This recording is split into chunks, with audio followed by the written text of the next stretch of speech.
Hello friend, তো তোমরা দেখে বুঝতেই পারছো আমি কোথায় এসেছি। সকালে তো তোমাদেরকে বললাম যে আমি আমার ননদের বাড়ি এসেছি। তো যাই হোক, চলো এখানে দেখো কতগুলো ব্যাগ নিয়ে দিদিভাই বসে পড়েছে। কারণ এই যে ছোটো ছোটো বাচ্চাদেরগুলো দেখতে পাচ্ছ, এই খুদে স্টুডেন্টগুলো সবই দিদিভাই। তো এগুলো পুজোর গিফট দিচ্ছে। তো সবার জন্য একটা করে ব্যাগ নিয়েছে।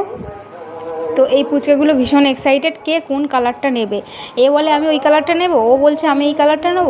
ঠিক আছে, তো এক এক করে সবাইকে দিদি পছন্দ করে করে দিয়ে দিচ্ছে। আর সত্যি এরা যে এই ব্যাগগুলো পেয়ে এত খুশি যে বলে বোঝানো যাবে না।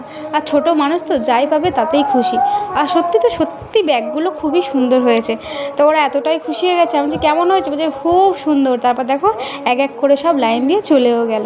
তো যাই হোক, তোমরা কে কোথায় ঠাকুর দেখতে যাচ্ছ অবশ্যই জানিও। আমি কিন্তু বেশি দূরে যাচ্ছি না, কারণ আমার শরীরের অবস্থা জানো, তাই। তো চলো টাটা।